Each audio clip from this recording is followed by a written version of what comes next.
लोकशाहीचा बुलंद आवाज, रिपब्लिकन वार्ता महाराष्ट्र। फळबाग मस्टरच्या पैशाचा घोळ, त्यावर कृषी अधिकारी घेत नाहीत लोड। खुद्द तालुका कृषी अधिकारी यांनीच केली शेतकऱ्याला मारहाण। बातमी मंगरुळपीर येथून। फळबागच्या मस्टरचे पैसे मिळाले नाही म्हणून गोगरी तालुका मंगरुळपीर येथील शेतकरी ऋषिकेश पवार यांनी काल जिल्हा कृषी कार्यालयाकडे तक्रार केल्याने आज तालुका कृषी अधिकारी कांबळे गोगरी गावात आले असता त्यांना भेटण्यासाठी गेलेल्या शेतकरी ऋषिकेश पवार यांचे योग्य मार्गदर्शन न करता त्यांनी संबंधित शेतकऱ्याच्या अंगावर हात उचलून सूड भावनेने आणि गुंडगिरी प्रवृत्तीने त्यांना वागणूक दिल्याने भयभीत झालेल्या शेतकऱ्याच्या मनामध्ये भीतीचे वातावरण निर्माण झाले आहे। शासकीय अधिकारी यांच्याकडूनच गुंडगिरी वृत्तीची वागणूक जगाचा पोशिंदा शेतकऱ्याला मिळत असेल तर न्याय तरी कोणाकडे मागायचा। झालेल्या कृतीमुळे प्रत्येक शेतकऱ्याचा जीव हा धोक्यामध्ये आहे। आज हे ऑन व्हिडिओ शेतकऱ्याच्या अंगावर हात उचलू शकतात तर शेतकरी रात्री पाणी वगैरे द्यायला गेला असल्यास अंधारामध्ये हे काही पण करू शकतात। तर अशा गुंड प्रवृत्तीच्या अधिकाऱ्यांचं निलंबन व्हायलाच हवे। एकतर भ्रष्टाचार आणि त्यावर शेतकऱ्यावरच अत्याचार। तालुका कृषी अधिकाऱ्याने मारहाण करून आपल्या मुजोरीचा पुरावा दिला आहे। शेतकऱ्याने मारहाण करणाऱ्या तालुका कृषी अधिकाऱ्यावर कारवाई झालीच पाहिजे। राज्याचे कृषी मंत्री लक्ष देतील का? शेतकऱ्याला शासकीय अधिकाऱ्याकडून मिळालेल्या वागणुकीमुळे सर्वच शेतमजूर व शेतकरी यांचे लक्ष या प्रकरणाकडे लागले आहे। अशा मुजोर अधिकाऱ्यावर काय व कोणती कार्यवाही होते हे मात्र येणारा काळच ठरवेल।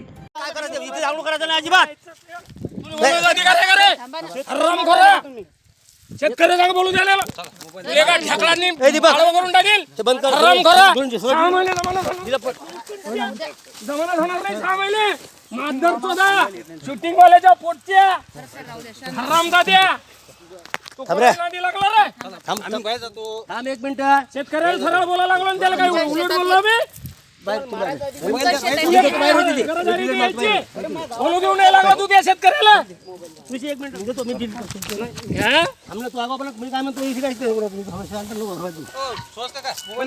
मोबाईल हो देतो मोबाईल काय करायचं तुमच्यावर द्यायला शूटिंग काढायची मी मोबाईल 1 मिनिट देतो मी मोबाईल अरे आपण त्या शेतकऱ्याला सरळ बोलायला लागलो भादर करायला लागला म्हणतात मी तू गांडू समजा लागला रे आम्हाला हमने 1 मिनिट मोबाईल देतो मी देतो मामा मोबाईल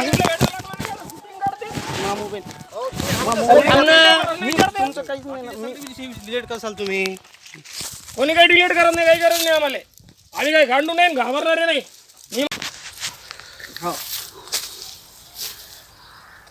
तो संजू फोन नाही काही नाही रजेवर आहे म्हणजे म्हणलं त्याचा फोन बंद आहे मी या मुला टल्ले लावला तो आला नाही तो रजेवर आहे बहुतेक तो रजेवर आहे बहुतेक म्हणजे तुला तेल पक्क माहित आहे पण तू सांगत नाही अरे बरं रजेवर जायचा अधिकार जसा तुम्हाला आता कार्यालय प्रमुखाने विचारलं पाहिजे ना की रजेवर जायचं नाही आपल्याकडे पेंडिंग नाही एवढं गरीबमध्ये काय पकडा 100% सांगतो मला कन्फर्म करा सांगा तुमचा नंबर सांगा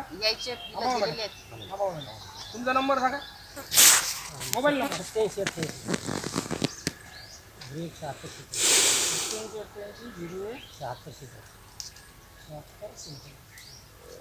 मला माहिती आहे मॅडम आपल्या पाठवली कधी गेलं काय केलं ते पाहा लागेल।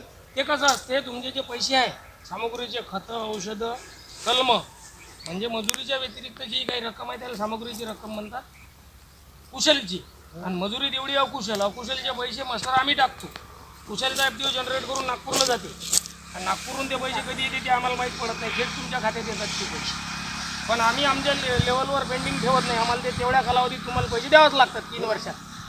आता हे तुमचं शेवटचं वर्ष आहे मार्च महिन्यात कदाचित मार्च महिन्यात तुमची फळबाग संपून जाईल आणि तुमचे पैसे सगळे संपले पाहिजे नाही तर शिशा करून तुम्ही बंद करून टाकसान त्याला त्या योजनेचा लाभ नाही भेटेल। हो तुम्ही सायलेंट राहा तुमच्या शेतात बोला तुम्ही रिपब्लिकन वार्ता न्यूज महाराष्ट्रासाठी वाशिम जिल्हा प्रतिनिधीसाठी Padma Mohod. Subscribe now and press the bell icon. Never miss an update.